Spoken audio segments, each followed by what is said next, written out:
Hello बच्चों, कैसे हो आप सभी। आइए हम अपनी एक्सरसाइज को कंटिन्यू करते हैं।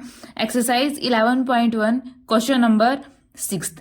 स्टेटमेंट क्या गिवन है बच्चा हमारे पास। अ कोड of circle of radius 15 centimetre subtend an angle 60 degree at a centre.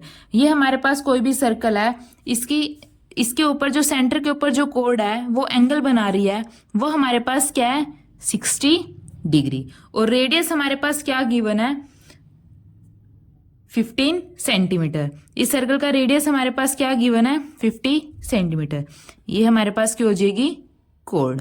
ठीक है, ये हमारे पास स्टेटमेंट में गिवन है। अब देखिए हमने निकालना क्या है, find the area of corresponding minor and major segment of circle. Major segment और माइनर सेगमेंट का हमें एरिया फाइंड आउट करना है। अब देखिए इसको नेमिंग कर देते हैं ओ ए बी। ठीक है, अब देखिए रेडियस हमारे पास क्या गिवन है सर्कल की। सबसे पहले जो भी हमारे पास क्वेश्चन में गिवन है हम वो लिखेंगे, अदरवाइज जो एग्जामिनर है वो हमारे पास हमारे मार्क्स डिडक्ट कर लेता है। रेडियस क्या गिवन है 15 सेंटीमीटर, तो रेडियस ऑफ सर्कल कितना गिवन है 15 सेंटीमीटर। ठीक है, एंगल कितना सबस्टेंड कर रहा है 60 डिग्री। थीटा हमारे पास क्या गिवन है 60 डिग्री। अब देखिए ट्रायंगल ओ ए बी में देखिए दोनों साइड्स हमारे पास क्या है इक्वल है, तो इनके जो अपोजिट एंगल है वो हमारे पास क्या हो जाएंगे इक्वल। दैट इज जो एंगल ए है वो किसके इक्वल हो जाएगा एंगल बी के। देखिए in triangle O A B जो एंगल ए है वो किसके इक्वल हो जाएगा एंगल बी के इक्वल। ठीक है, जैसे हमने प्रीवियस 5th क्वेश्चन में भी हमने यही पढ़ा था कि एंगल ए एंगल बी के इक्वल है क्योंकि ये कोरस्पॉन्डिंग साइड्स हैं।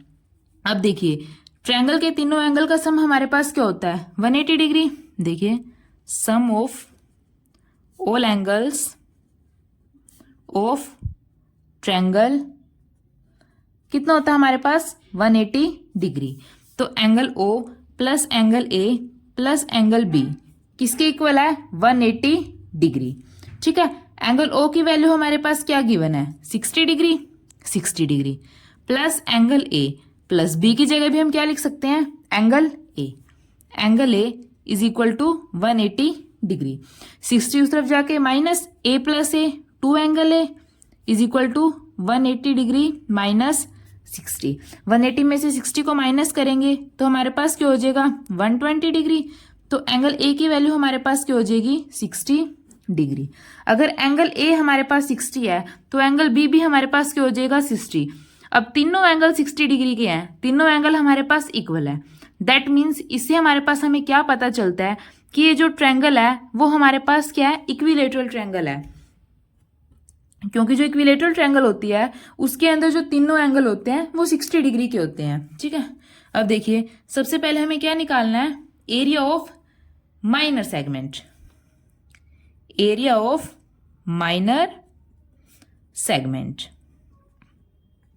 ठीक है, अब सेगमेंट माइनर सेगमेंट हमारे पास क्या है, देखिए ये वाली हमारे पास क्या है माइनर सेगमेंट। हमें इसका एरिया निकालना है। अगर हम पूरे सेक्टर के एरिया में से इस पूरे एरिया में से अगर हम इस ट्रायंगल के एरिया को माइनस कर दें तो हम आसानी से ये शेडेड एरिया निकाल सकते हैं, क्योंकि यही हमारे पास क्या होता है minor segment.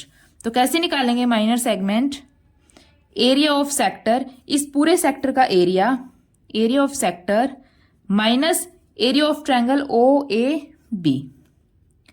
Area of triangle O A B.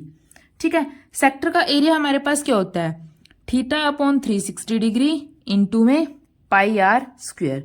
और इक्विलेटरल ट्रायंगल का एरिया हमारे पास क्या होता है हमने लास्ट क्वेश्चन में भी देखा था √3/4 इंटू में साइड का स्क्वायर, साइड का स्क्वायर। ठीक है, अब देखिए थीटा हमारे पास एंगल कितना है 60 डिग्री, तो यहाँ पे 60 डिग्री अपॉन 360 डिग्री इंटू में पाई आर स्क्वायर। अब बच्चा ध्यान से देखिए यहाँ पे ऑलरेडी क्वेश्चन में हमारे पास पाई की वैल्यू क्या गिवन है, हमें यूज करनी है 3.14 इंटू में आर स्क्वायर। रेडियस हमारे पास क्या है 15 का स्क्वायर 225। ठीक है, यहाँ पे जस्ट हमने 15 का स्क्वायर करके क्या होता है डायरेक्ट 225 लिख दिया माइनस √3 की वैल्यू भी क्वेश्चन में गिवन है, कितनी है 1.73। 1.73 डिवाइडेड बाय में 4 इंटू में साइड का स्क्वायर। साइड क्या है इसकी इक्विलेटरल ट्रायंगल की 15, तो 15 इंटू में 15। ठीक है, अब देखिए 15 इंटू में 15 क्या हो जाएगा 225। तो इस पूरी इक्वेशन में से हम 225 कॉमन ले सकते हैं। देखिए हमने 225 बाहर कॉमन ले लिया, अंदर क्या बच गया 0 से 0 कैंसिल, 6 6 36। तो यहाँ पे क्या बच गया 3.14 डिवाइडेड बाय में 6 माइनस यहाँ पे क्या बच गया 1.73 डिवाइडेड बाय में 4। ठीक है, अब देखिए 225 बाहर 3.14 को अगर हम 6 से डिवाइड करते हैं तो हमारे पास क्या आ जाएगा 0.523 माइनस जब हम 1.73 को 4 से डिवाइड करते हैं तो हमारे पास क्या हो जाएगा 0.432। ठीक है, अब 0.523 में से 0.43 को सब्ट्रैक्ट करेंगे 225 इंटू में, इन दोनों को सब्ट्रैक्ट करेंगे तो हमारे पास क्या हो जाएगा 0.091। ठीक है, 225 की 0.019 के साथ मल्टीप्लाई करेंगे तो हमारे पास क्या हो जाएगा 20.4। अब हम एरिया निकाल लें, एरिया हमारे पास किसके अंदर होता है सेंटीमीटर स्क्वायर के अंदर, तो यूनिट हमारे पास क्या हो जाएगी सेंटीमीटर स्क्वायर। ये हमारे पास क्या हो जाएगा एरिया ऑफ माइनर सेक्टर जो हमें ये निकालना था। ठीक है बच्चों, अब देखिए सेकंड पार्ट में हमने क्या पूछा, उन्होंने area of major segment, major segment का एरिया निकालना है। अब देखिए अगर इस पूरे सर्कल में से अगर हम इतने एरिया को माइनस कर देंगे तो बाकी बचा हुआ एरिया हमारे पास क्या हो जाएगा मेजर सेगमेंट का एरिया हो जाएगा। ठीक है, देखिए ये पूरा सर्कल है, अगर इस सर्कल में से हम इस माइनर सेगमेंट के एरिया को माइनस कर देंगे तो ये बचा हुआ हमारे पास क्या हो जाएगा मेजर सेगमेंट। ठीक है, तो हम कैसे निकालेंगे मेजर सेक्टर का एरिया, देखिए area of major segment, area of major segment कैसे निकालेंगे, सर्कल के पूरे एरिया में से माइनर सेगमेंट के एरिया को माइनस कर देंगे।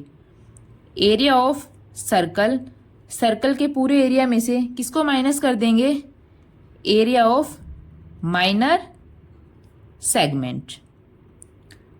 ठीक है, अब एरिया ऑफ सर्कल का फॉर्मूला हमारे पास क्या होता है पाई आर स्क्वायर, तो यहाँ पे pi r square minus area of minor segment का हमने क्या एरिया निकाला है 20.4 माइनस 20.4।